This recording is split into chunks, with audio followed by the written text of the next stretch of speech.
नमस्कार मेरे प्यारे भाइयों और बहनों। मैं रोहन कुमार लाइफ स्टोरी के नए एपिसोड में आप सभी लोगों का हार्दिक स्वागत है।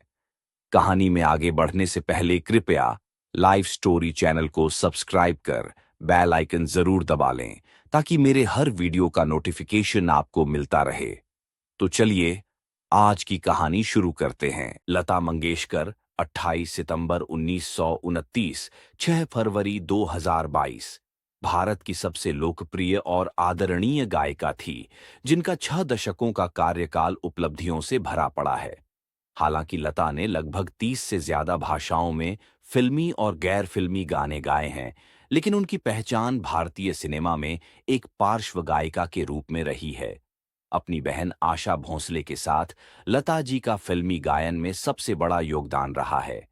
लता जी की जादुई आवाज के भारतीय उपमहाद्वीप के साथ साथ पूरी दुनिया में दीवाने हैं। टाइम पत्रिका ने उन्हें भारतीय पार्श्व गायन की अपरिहार्य और एक छित्र साम्राज्य स्वीकार किया है। भारत सरकार ने उन्हें भारत रत्न से सम्मानित किया था। इनकी मृत्यु कोविड से जुड़े जटिलताओं से 6 फरवरी 2022 रविवार माघ शुक्ल पक्ष पंचमी तिथि को मुंबई के ब्रीच कैंडी हॉस्पिटल में हुई। वे कुछ समय से बीमार थीं। उनकी महान गायकी और सुरमय आवाज के दीवाने पूरी दुनिया में हैं। प्यार से सब उन्हें लता दीदी कहकर पुकारते हैं। वर्ष 2001 में इन्हें भारत के सर्वोच्च सम्मान भारत रत्न से सम्मानित किया गया। बचपन लता का जन्म एक करहाड़ा ब्राह्मण दादा और गोमंतक मराठा दादी के परिवार में मध्य प्रदेश के इंदौर शहर में सबसे बड़ी बेटी के रूप में पंडित दीनानाथ मंगेशकर के मध्यवर्गीय परिवार में हुआ। उनके पिता रंगमंच एलजी के कलाकार और गायक थे। इनके परिवार से भाई हृदयनाथ मंगेशकर और बहनों उषा मंगेशकर, मीना मंगेशकर और आशा भोंसले सभी ने संगीत को ही अपनी आजीविका के लिए चुना। हालांकि लता का जन्म इंदौर में हुआ था, लेकिन उनकी परवरिश महाराष्ट्र में हुई। वह बचपन से ही गायक बनना चाहती थीं।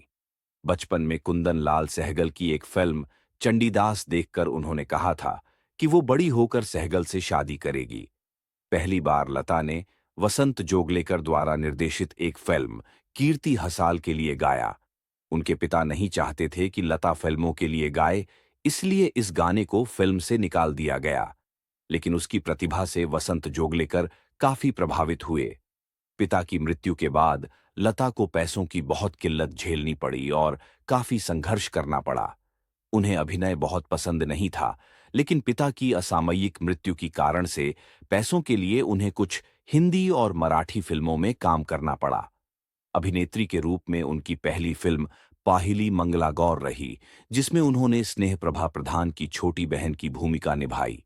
बाद में उन्होंने कई फिल्मों में अभिनय किया, जिनमें माझे बाल, चिमुकला संसार, गजभाऊ, बड़ी माँ, जीवन यात्रा, माद, छत्रपति शिवाजी शामिल थी।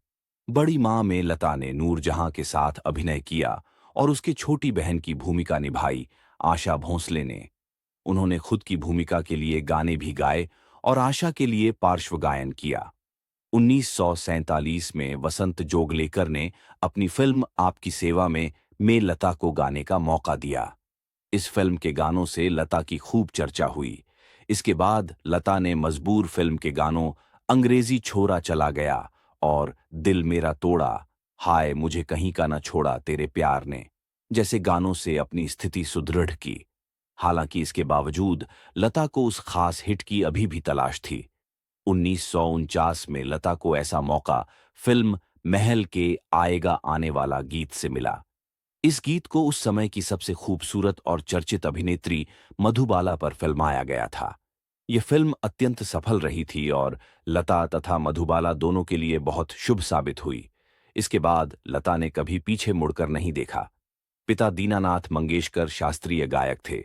उन्होंने अपना पहला गाना मराठी फिल्म किती हसाल, कितना हंसोगे में गाया था। लता मंगेशकर को सबसे बड़ा ब्रेक फिल्म महल से मिला। उनका गाया आएगा आने वाला सुपर डुपर हिट था। लता मंगेशकर अब तक 20 से अधिक भाषाओं में 30,000 से अधिक गाने गा चुकी हैं। लता मंगेशकर ने 1980 के बाद से फिल्मों में गाना कम कर दिया और स्टेज शो पर अधिक ध्यान देने लगी। लता ही एकमात्र ऐसी जीवित व्यक्ति थीं जिनके नाम से पुरस्कार दिए जाते हैं। लता मंगेशकर ने आनंद घन बैनर तले फिल्मों का निर्माण भी किया है और संगीत भी दिया है। वे हमेशा अपने पैर से चप्पल उतारकर स्टूडियो, स्टेज आदि पर गाना रिकॉर्डिंग करती अथवा गाती थीं। पुरस्कार फिल्म फेयर पुरस्कार 1558, 1262, 1595, 196, 1969, 1993 और 1994। राष्ट्रीय पुरस्कार 1772, 1775 और 1794, 1990। महाराष्ट्र सरकार पुरस्कार 1966 और 1967, 1969।